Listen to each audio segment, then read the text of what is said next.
Hello and welcome to the mid-inning show on CricAdda Live.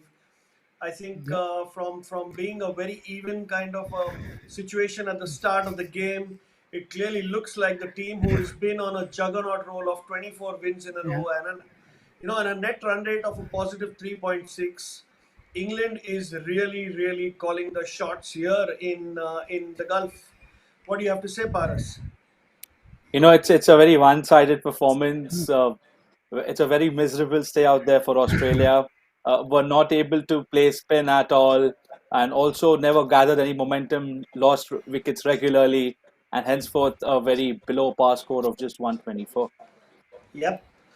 And what do you think about the bowling, Nikhil? Quite happy about the way they bowled. They stuck to their plans, or was it Australia's mistake or something to lose for Australia? Yeah, I think we did talk about Chris Wokes and others, making life hard for the new ball with the new ball. So they did that. I Yeah. thought Australia would bat differently. They'll be a bit cautious because we've seen people lose wickets at the top. Unfortunately, they did not learn, and yeah, they are staring at a below par score. Yeah.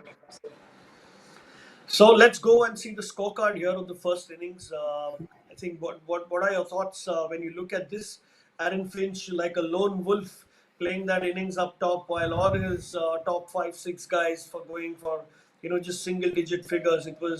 It required an effort from the tail enders and the lower middle order to get them to a respectable total. Paras.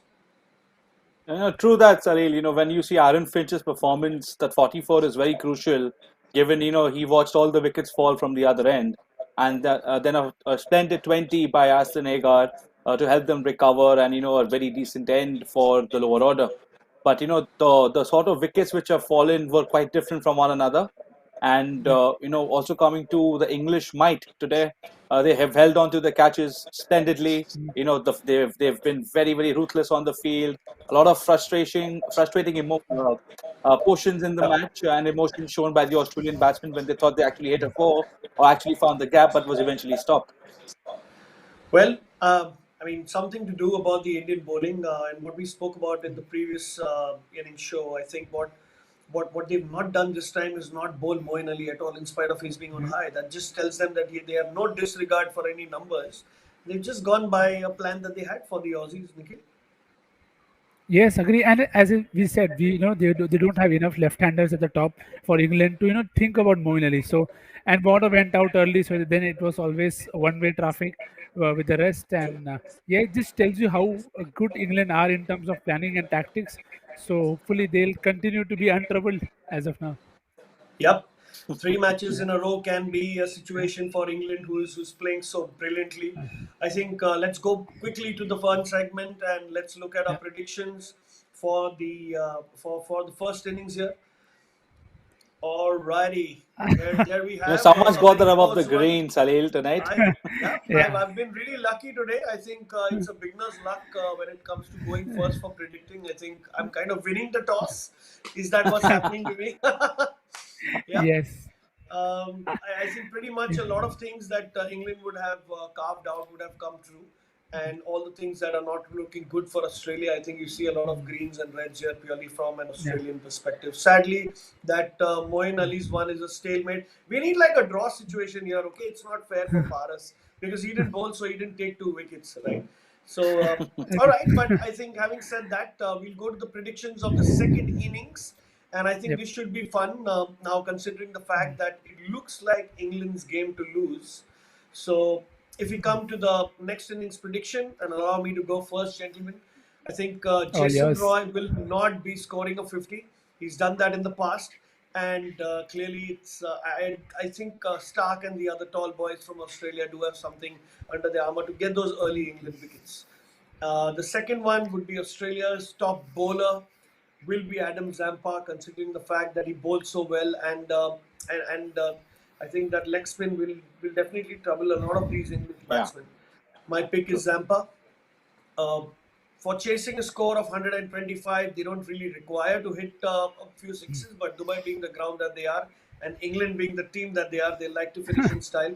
They'll hit over four Yeah. sixes. I'm hoping the crowd gets to see some amount of good hit six hitting in this match. Over to you, Paras. Thank you, Salil. So I'll quickly walk you through my predictions. First would be Josh Butler to score more or less than 25 runs. I'll predict more purely because of the talent he possesses, and he's had a very fair share idea of how to encounter the Australian quicks. Coming to the second prediction will be the form of dismissal for England's first wicket. I'll select the wicket to be as bowled, purely because of the type of attack that Australia possesses. It's pretty much stump to stump, so you miss, they hit. Coming to the It's third a and bold final one. prediction for me today is England score in the power play to be over 40 runs. Wow. Nice. All Over right. to you, Nikhil. Yeah, didn't get enough right today, so going to take more risk now. England's top batter for me will be Johnny Bairstow, because I expect Australia to fight. They will come hard at England. They have no choice. So Johnny Bairstow will be England's top batter. That is again just corresponding to that one is will Stark take 2 wickets? I'm going with yes.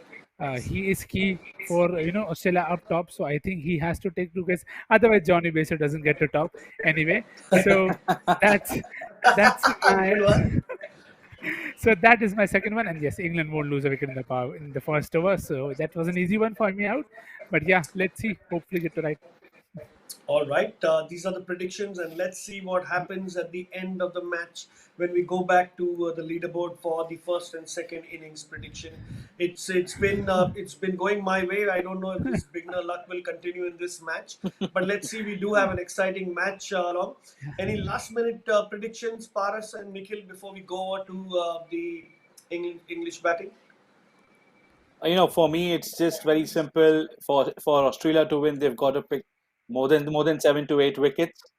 And if that is to be so, that's only when Australia's in the game. Otherwise, if England bat this out, they'll end up winning this match. Nikhil, any Yeah, I last think words? Do you think they have a chance somewhere? I hope they do. I hope the game turns out to be the one like Australia and New Zealand played, back in the 2015 World Cup. But it's a long shot. I don't think it's going to go there. So hopefully England win and improve the run rate. Or that's all. All right, thanks for your Yeah, lovely views, and we'll get back to watching the second innings, which I think has yeah, really started now. But do remember to follow us on social media. We might not be able to show that graphic right now, but we're always there. Oh, we have it here, yeah, right? yes. A little glimpse of that, and go like, share, and subscribe to us. And we'll see you on the other side at the end of this match, guys. Thank you so much. Thank you, Salil. Thank you, Nikhil. Thank you, guys. Thank you.